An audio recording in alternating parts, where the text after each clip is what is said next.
Hello friends, ഞാനിന്നിവിടെ ഉണ്ടാക്കുന്നത് ഒരു വൈറ്റ് റോയൽ ബിരിയാണിയാണ്. ഇതിന് സോഫിയാനി ബിരിയാണി എന്നും പറയാറുണ്ട്. ഇത് ചിക്കനിലും മട്ടനിലും ബീഫിലും ഒക്കെ നമുക്ക് ചെയ്യാം. ഞാനിപ്പോൾ ഇവിടെ ചിക്കനിലാണ് ചെയ്തെടുക്കുന്നത്. വളരെ പെട്ടെന്ന് നമുക്ക് ഉണ്ടാക്കാൻ പറ്റിയ ഒരു ബിരിയാണിയാണിത്. അപ്പോൾ നമുക്ക് എങ്ങനെ ഈ ബിരിയാണി ഉണ്ടാക്കാമെന്ന് നോക്കാം. ഞാനിപ്പോൾ ഇവിടെ എടുത്തിട്ടുള്ളത് 800 ഗ്രാം ചിക്കനാണ്. അതിലേക്ക് നമുക്ക് ആദ്യം കുറച്ച് ഉപ്പിട്ട് കൊടുക്കാം.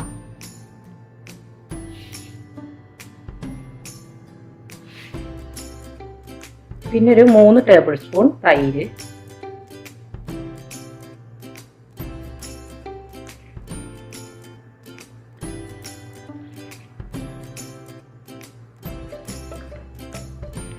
പിന്നെ ഒരു ഹാഫ് ലെമൺ ജ്യൂസ്,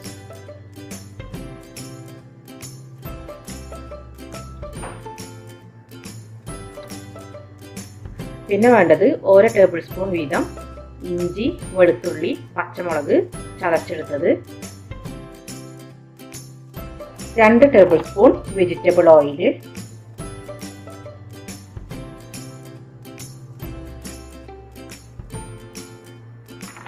ഇതൊരു മീഡിയം സൈസിലുള്ള സവാള കനം കുറച്ച് മുറിച്ചെടുത്തത്, പിന്നെ വേണ്ടത് ഹോൾ സ്പൈസസ് ആണ്. ഒരു തക്കോലം, 5 ഗ്രാമ്പു, ഒരു 5-6 ഏലക്ക, ഒരു പീസ് പട്ട, പിന്നെ വേണ്ടത് ഒരു ചെറിയ പീസ് ജാതിപത്രി കൂടെ നമുക്ക് ഇതിലേക്ക് ഇട്ട് കൊടുക്കാം. നമ്മളിതിൽ പൊടിച്ച് ചേർക്കണില്ല, കാരണം നമ്മൾ വൈറ്റ് ബിരിയാണിയാണ് വെക്കുന്നത്. അപ്പോൾ ചിലപ്പോൾ ബിരിയാണിയുടെ കളറ് മാറിപ്പോകും നമ്മളിത് പൊടിച്ച് ചേർത്താൽ.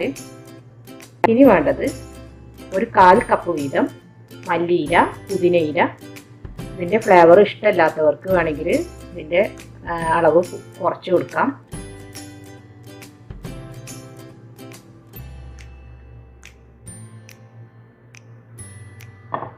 ഇനി നമുക്ക് നന്നായിട്ടൊന്ന് മിക്സ് ചെയ്തെടുക്കാം.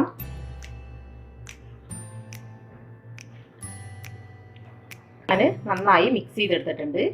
ഒന്നുകിൽ ഇത് ഓവർനൈറ്റ് ഫ്രിഡ്ജിൽ എടുത്ത് വെക്കാം, അല്ലെങ്കിൽ ഒരു 4 മണിക്കൂറെങ്കിലും നമുക്കിത് മാരിനേറ്റ് ചെയ്ത് വെക്കണം. എങ്കിലേ ഇതെല്ലാം കൂടെ നമ്മുടെ ചിക്കനിൽ ഈ സ്പൈസസും തൈരും എല്ലാം കൂടെ നമ്മുടെ ചിക്കനിൽ പിടിക്കുള്ളൂ. അപ്പോൾ ഇതിപ്പോൾ ഞാൻ ഫ്രിഡ്ജിൽ എടുത്ത് വെക്കാൻ പോവുകയാണ്. ഇതിപ്പോൾ ഞാൻ ഓവർനൈറ്റ് മാരിനേറ്റ് ചെയ്ത് വെച്ച ചിക്കനാണ്. ഇനി നമുക്കിത് ബിരിയാണി വെക്കണ ഒരു പാത്രത്തിലേക്ക് മാറ്റാം.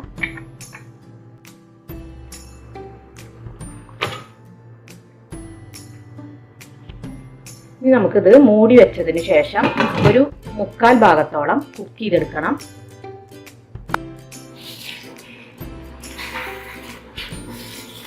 നമുക്ക് ഒട്ടും വെള്ളം ചേർക്കേണ്ട ആവശ്യമില്ല. ഈ ചിക്കനിൽ നിന്ന് തന്നെ വെള്ളം ഇറങ്ങി വരും. വെരി ലോ ഫ്ലെയിമിൽ ഇട്ടതിന് ശേഷം വേണം നമുക്കിത് കുക്ക് ചെയ്തെടുക്കാൻ.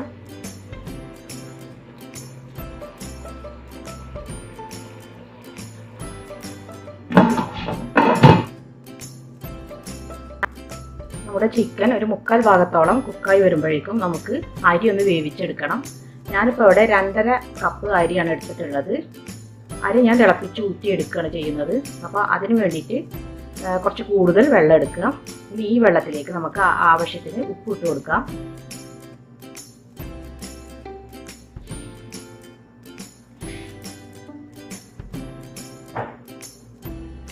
പിന്നെ വേണ്ടത് ഒരു 5 ഏലക്ക, ഒരു 5 ഗ്രാമ്പു, ഒരു ചെറിയ കഷ്ണം പട്ട, പിന്നെ ചെറിയ ജീരകം ഒരു 1/2 ടീസ്പൂൺ. ഇതിൻ്റെ ഫ്ലേവർ ഇഷ്ടമില്ലാത്തവർക്ക് ഇത് ഒഴിവാക്കാം. ഇതും കൂടെ നമുക്കിതിലേക്ക് ഇട്ട് കൊടുക്കാം. പിന്നെ വേണ്ടത് 1 ടേബിൾ സ്പൂൺ വെജിറ്റബിൾ ഓയിൽ, പിന്നെ ഒരു ഹാഫ് ലെമൺ ജ്യൂസ്,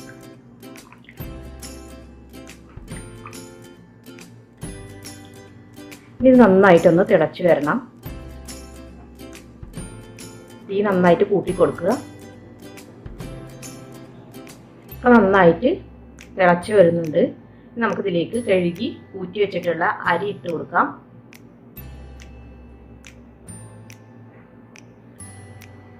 ഈ ടൈമിൽ നമ്മൾ ഉപ്പൊന്ന് ചെക്ക് ചെയ്ത് നോക്കണം.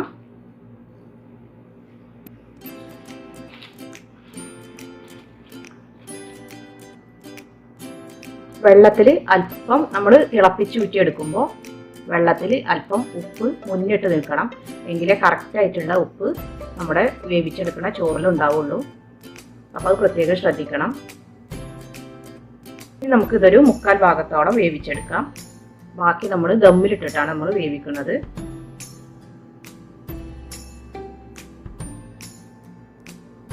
ഇപ്പോൾ നമ്മുടെ ചിക്കൻ ഏകദേശം 3/4 ഭാഗത്തോളം വെന്ത് വന്നിട്ടുണ്ട്.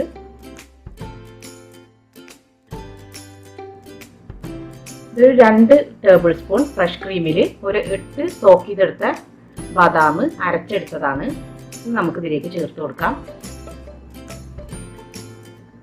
കുറച്ച് തരിതരിപ്പായി അരച്ചെടുത്തതാണ്.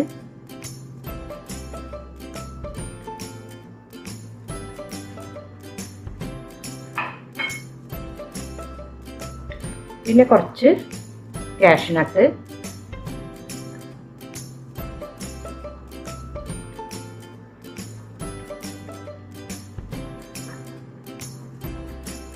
പിന്നെ ഒരു ഡ്രൈഡ് ഫിഗ്, അത് നമ്മുടെ അത്തിപ്പഴം ഉണക്കിയെടുത്തത്, അതും കൂടെ നമുക്ക് ഇതിലേക്ക് ചേർത്ത് കൊടുക്കാം. പിന്നെ ഫ്ലേവർ ഇഷ്ടമില്ലാത്തവർക്ക് ഉണക്കമുന്തിരി ചേർത്ത് കൊടുക്കാം. ഇത് ഇളക്കി കൊടുക്കേണ്ട ആവശ്യമില്ല, കാരണം നമ്മൾ ബദാം അരച്ചത് ഇതിൻ്റെ അടിക്ക് പിടിക്കാൻ സാധ്യത ഉണ്ട്. അപ്പോൾ നമുക്കിത് മിക്സ് ചെയ്തെടുക്കണ്ട. നമുക്കിതിലേക്ക് ഒരു 3/4 ഭാഗത്തോളം കുക്കായി വന്നിട്ടുണ്ട് നമ്മുടെ റൈസ്.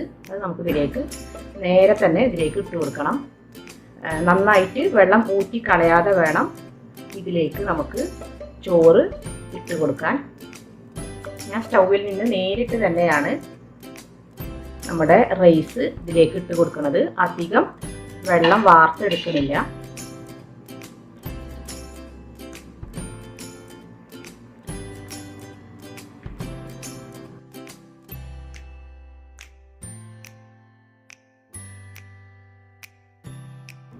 എല്ലാ ഭാഗത്തേക്കും നന്നായിട്ട് നമ്മുടെ റൈസ് നികത്തി വെച്ച് കൊടുക്കണം.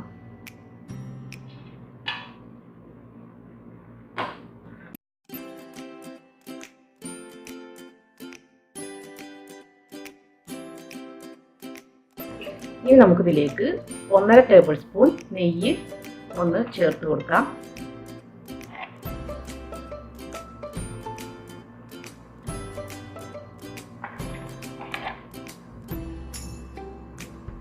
ടേബിൾ സ്പൂൺ മുതൽ 3 ടേബിൾ സ്പൂൺ വരെ നമുക്ക് നെയ്യ് ചേർക്കാം. നെയ്യിൻ്റെ അളവൊക്കെ ഓരോരുത്തർക്ക് ഇഷ്ടത്തിനനുസരിച്ച് ചേർക്കാം. ഞാനിപ്പോൾ ഇവിടെ 1.5 ടേബിൾ സ്പൂൺ നെയ്യാണ് ചേർത്തിട്ടുള്ളത്. ഇത് നമുക്കിതൊരു അലുമിനിയം ഫോയിൽ വെച്ചിട്ട് നന്നായിട്ടൊന്ന് കവർ ചെയ്തെടുക്കണം. ഒട്ടും ആവി പുറത്ത് പോവാതിരിക്കാൻ വേണ്ടിയിട്ടാണ് നമ്മൾ ഇതുപോലെ ചെയ്യുന്നത്.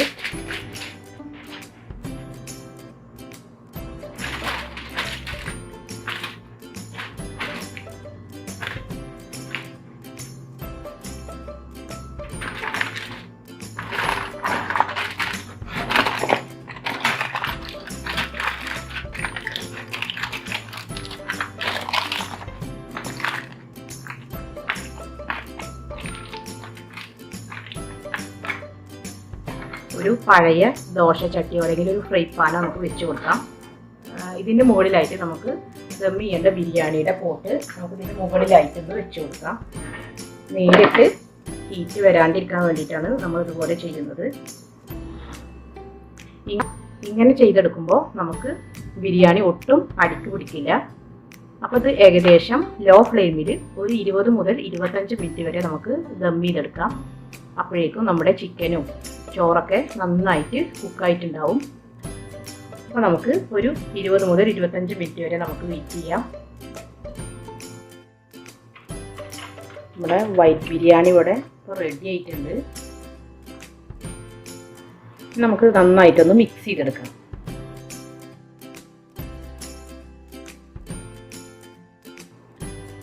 നമുക്കിതൊരു വിളമ്പണ ഒരു പാത്രത്തിലേക്ക് മാറ്റാം.